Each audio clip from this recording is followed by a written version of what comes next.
Oh my gosh, it's great to see you. How are you? I'm just kidding. That was weird. I like it though.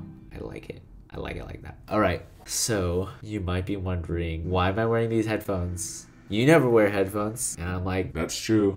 It's a prank. This is not even plugged in. That was also really dumb. But again, I like it like that. And you also might be wondering now. Rock, you look really different. Did you hit puberty?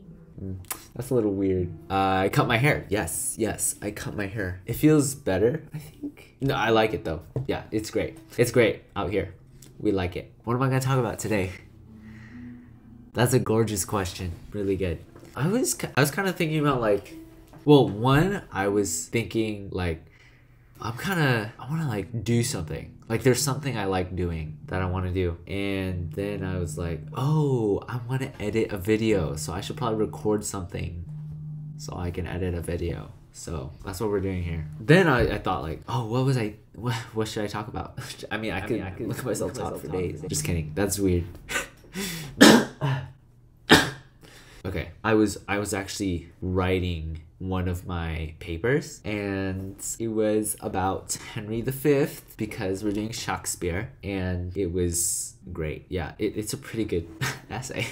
I'm gonna get an A for sure. I better. But it's about leadership, I guess. And yeah, leadership because he's a king. And then I was like, oh, what do kings do? They lead. Oh, leadership. The other reason I'm doing that is that because I didn't finish the play. So I'm trying to pick a more abstract topic so I can I don't have to talk as much about Henry V and I can talk more about the idea of a good leader. So yeah, that's what's been on my mind. What is a good leader? An adorable question for an adorable person like you. Okay, what am I thinking? Well, I was kind of thinking actually, so my exordium or my hook to like get the reader to like, oh, I want to read this. It was a story. And so my exordium is about real life situation in my life and a lot of other people's lives, especially if you have siblings. I was thinking about the situations plural, where I'm getting nervous kind of talking about this, where like how I don't lead them well. A lot of siblings feel this where they're, I don't know, where they're just like, for me, like, City, grab the chips on the shelf or something. And she's like, okay, I'll do it. And sometimes they're not even like, oh, okay, I'll do it. I'm like, go get it. I mean, that's how I used to be. I'm going extreme. Or like, I don't want to get it, but he's school, yeah, so I have to listen because he acts like he's my parent sometimes. Which I shouldn't do because I'm not their parent. Then when they do it, like if it's on a high shelf or something and they don't have a strategy to get it, then I scold them and I'm just being lazy on the couch. I'm like, why didn't you think this out? You should have thought about this. What do you think you should do, huh? I'll be like a jerk like that. I used to. I mean, I'm still a jerk sometimes. I try not to, but I've gotten better. Yeah, so there's that where I scold them for not having a plan. Then there's also, wait, hold on. Let me look at my paper real quick just to see the other thing. Let's see. Scrolling. It's not that long. It's only like 2 paragraphs so far.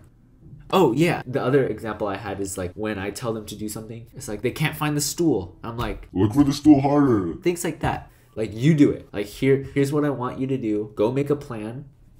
And then like get all the tools for your plan. I'm not gonna provide it, you do that. And the other thing is when they fail and they can't get the popcorn or chips or something off the shelf, then I'm like, and then I condemn them like, you are the worst. And it's just like, so embarrassing, man. It's so embarrassing. Yeah, that's like my failure as a brotherly leader that I want to grow in. I have grown a lot by God's grace, but I still need to grow, obviously, a lot more. I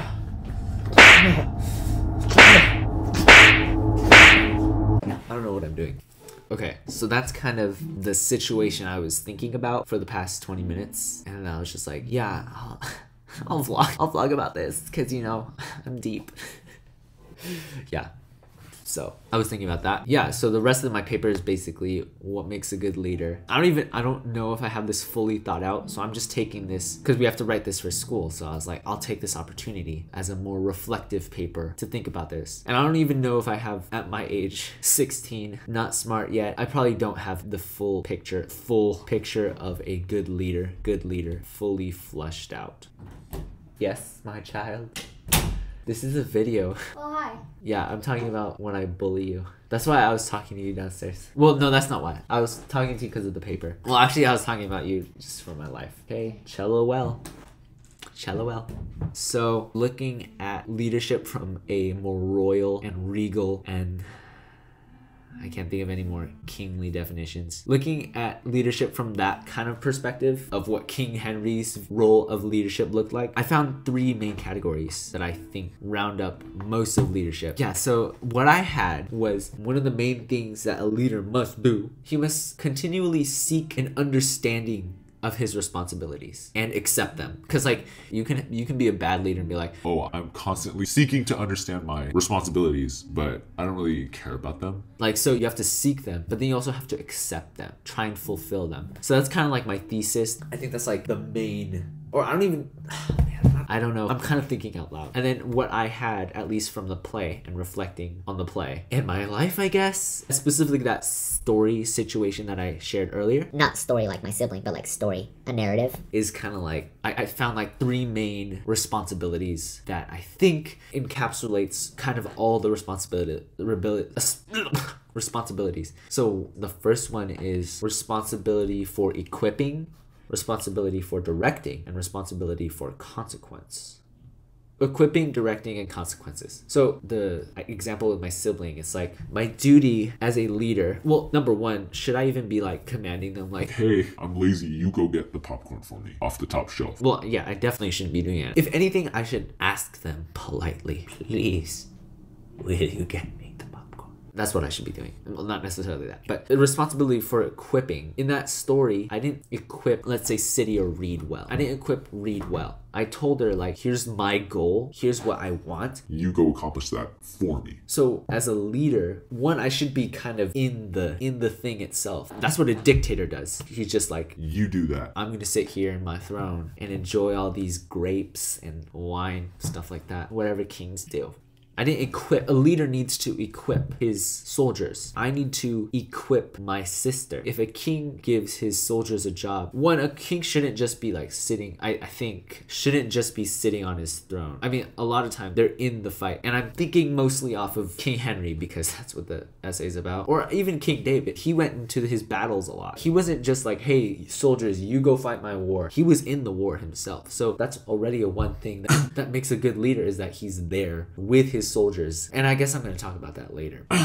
Yeah, but he has a responsibility to equip his soldiers in the same way I had the responsibility to equip Reed. Because in the story that I said, I didn't even equip her. I didn't even tell her what to do. I was just like, hey, do this. You figure it out. Like, you can't find the stool? Like, look harder. That's not their job. One, it's my goal. If anyone should be providing for her, I should be providing. Sure, I have a goal, but if you're willing to help me, I'm not gonna scold you for not having a plan. Like, that's my job. That's my job to equip you. I'll give you a stool.